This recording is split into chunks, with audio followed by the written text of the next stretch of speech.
হিলি স্থলবন্দরে সকালের পর থেকে এখন পর্যন্ত কোনো আমদানিকারক পাননি আমদানি অনুমতিপত্র। অনলাইনে আবেদন নেওয়া শেষ হয়েছে রোববার সকাল 10টার মধ্যে।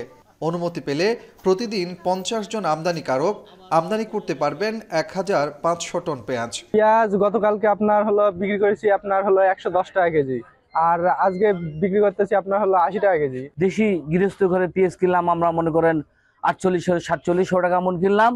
হঠাৎ করে বাংলাদেশে পেঁয়াজের আইপি শুনে সেই পেঁয়াজ আমরা বেচতেছি মনে করেন কেজিকে 20 টাকা লসে 110-105 টাকা কেজি পেঁয়াজ বেচতেছি। হয়তো দু একদিন থাকবে নিয়ন্ত্রণে, তারপর আবার উল্টাপাল্টা হয়ে যাবে।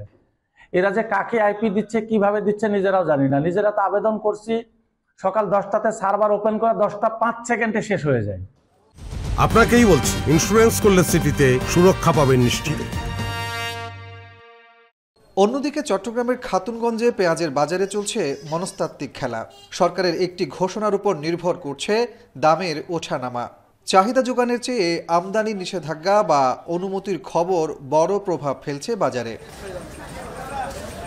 শনিবার 120 থেকে 130 টাকায় বিক্রি হওয়া পেঁয়াজ আজ পাওয়া যাচ্ছে 70 থেকে 90 টাকায়। সরকারের আমদানি অনুমতির সিদ্ধান্তে রাতারাতি 35 থেকে 40 টাকা পর্যন্ত কমেছে দাম। ব্যবসায়ীরা বলছেন বাজারে আসতে শুরু করেছে কৃষকদের নতুন পেঁয়াজ। সেই সঙ্গে আমদানির ঘোষণায় দর কমাতে ভূমিকা রেখেছে। তবে হঠাৎ এতটা দাম কমায় ব্যাপারী পর্যায়ের কারসাজির অভিযোগও তুলছেন তারা। ইন্ডিয়ান পেঁয়াজ আমার মতে এখন সরকারের না আনাই ভালো। যদি আমাদের বাজারটা কৃষকের 100 টাকা, যদি 90-95 টাকা বাজার থাকে তবে কৃষকের ভালো। আমাদের ব্যাপারী পত্ররা দেশি মালের উপর নির্ভর করে, এরা ডেইলি আপনার 200-300 টাকা করে বাড়তি, ওরা যা বলে আমরা তা শুনতে হয়।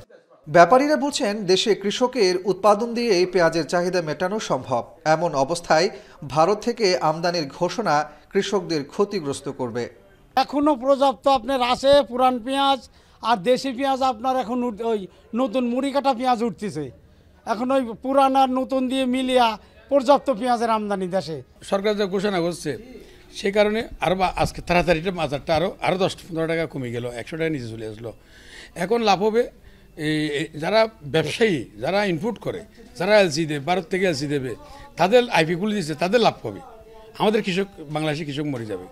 দেশে প্রতি বছর পেঁয়াজের চাহিদা 35 লাখ টন আর উৎপাদন 36 লাখ টন।